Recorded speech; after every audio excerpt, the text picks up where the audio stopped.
Hello dear students, इस video में बच्चों हम हेलन केलर की स्टोरी पढ़ेंगे कि हेलन केलर ने किस तरह से बोलना सीखा, किस तरह वो बोलना सीखती है। तो बच्चों, हेलन केलर जो थी वो अमेरिका में 1880 में बॉर्न हुई थी और वो 1 साल और कुछ महीने की ही थी कि वो बीमार हो गई थी, कि वो जिसकी वजह से वो अंधी हो गई थी और बहरी हो गई थी। लेकिन उसने पढ़ना और बोलना ही नहीं सीखा, सिर्फ उसने वो कॉलेज भी गई और उसने अपनी एक बुक में से एक टेक्स्ट है उसका, द बुक, उसने जो बुक पढ़ी the story of my life, उसने अपनी जीवन की कहानी लिखी। तो उसमें से उसने लिखा है हेलन केलर ने कि किस तरह से उसने बहुत सारी परेशानियों के बावजूद लिखना पढ़ना सीखा। तो बच्चों, आइए अब इसकी कहानी को पढ़ना शुरू करते हैं। तो यहाँ पे हेलन केलर अपने बारे में बता रही है इस स्टोरी में कि उनको याद नहीं है कि कुछ मतलब जो शुरुआती महीने थे उसकी ज़िंदगी के, उसमें वो कैसे बीमार हुई। उन्हें सिर्फ ये पता है कि वो अपनी माँ की गोद में बैठती थी और वो उनके कपड़े पकड़ कर चलती रहती थी और जहाँ कहीं भी वो घर में जाती थी उसकी माँ वो उनके साथ साथ जाती रहती थी। उनके हाथ से वो छू करके हर एक चीज़ को महसूस करती थी और हर एक मूवमेंट किस तरह से कोई चीज़ चल रही है उसको महसूस करती थी। इस तरीके से उन्होंने बहुत सारी चीज़ें सीखी थी। जल्दी ही उन्हें आसान क्रूड साइंस, मतलब जो सिंपल जो इशारे करना होता है वो शुरू हो गए थे, करने लगी थी। ए शेक ऑफ हेड, मतलब जैसे गर्दन नहीं बोलना है तो गर्दन हिलाना, यस बोलना है तो गर्दन हिलाना, किसी चीज़ को खींचने का मतलब आना, पुश धक्का देना मतलब जाना। इस तरह से वो छोटे छोटे सिंपल जो इशारे होते हैं वो करना सीख गई थी। यदि उन्हें एक ब्रेड चाहिए होती थी तो वो उसकी जिस तरह से हम ब्रेड के पीसेस काटते हैं उसकी नकल करती थी और उस पर बटर लगाने के एक्शन करती थी। उन्हें याद नहीं था कि वो पहली बार उन्हें कब पता चला कि वो दूसरे लोगों से अलग हैं। लेकिन जब उन्होंने नोटिस किया कि उनकी माँ और उनके दोस्त वो चीज़ें वो सिग्नल यूज़ नहीं करते जैसे कि वो करती थी जब उन्हें कुछ चीज़ चाहिए होती थी, लेकिन वो अपने मुंह से बात करते थे, जो उनकी फ्रेंड्स थे, उनकी माँ थी। ले कभी कभी वो ऐसे दो लोगों के बीच में खड़ी हो जाती थी जो आपस में बातें कर रहे हैं, तो वो उनके होठों को टच करती थी। लेकिन इससे उनका कुछ काम नहीं बनता था, इससे उन्हें बहुत गुस्सा आता था। कई बार वो धक्का मारती थी, चिल्लाती थी जब वो परेशान हो जाती थी, नहीं बोल पाती थी अपनी बात।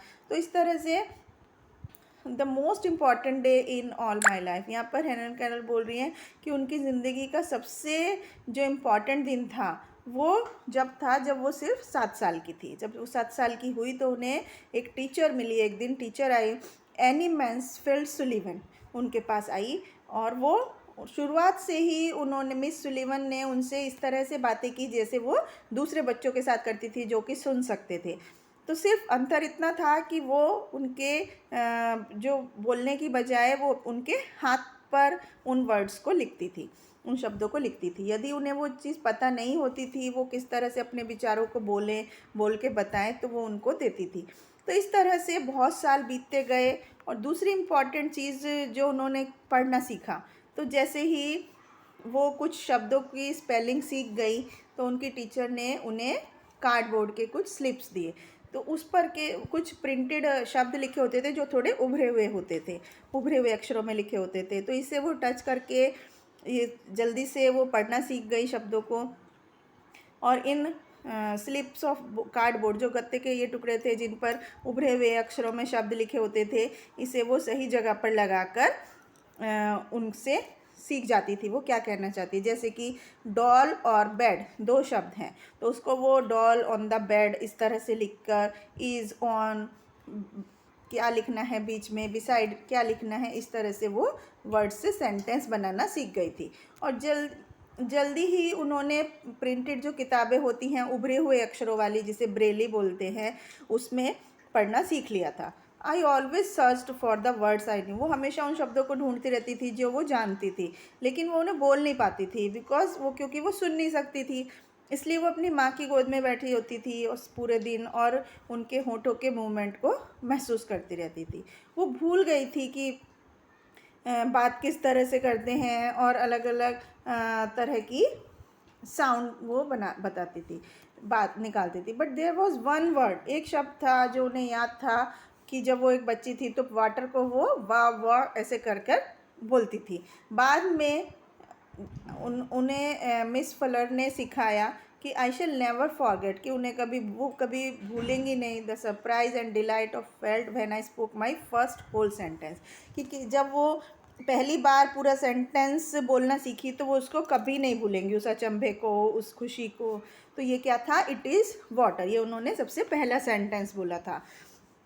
तो ये सच है कि उन्होंने ये जो सेंटेंस है ये बहुत ही रुक रुक के, बहुत ही हकलाते हुए, टूटे फूटे शब्दों में ये सेंटेंस बोला था, लेकिन ये उन्होंने एक ह्यूमन स्पीच, मतलब एक साधारण आदमी की तरह उन्होंने ये सेंटेंस बोला था।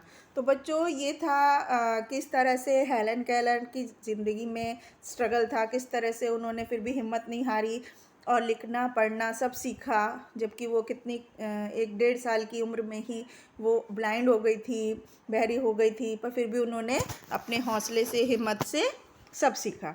तो आई होप आपको ये स्टोरी समझ आई होगी। Thank you.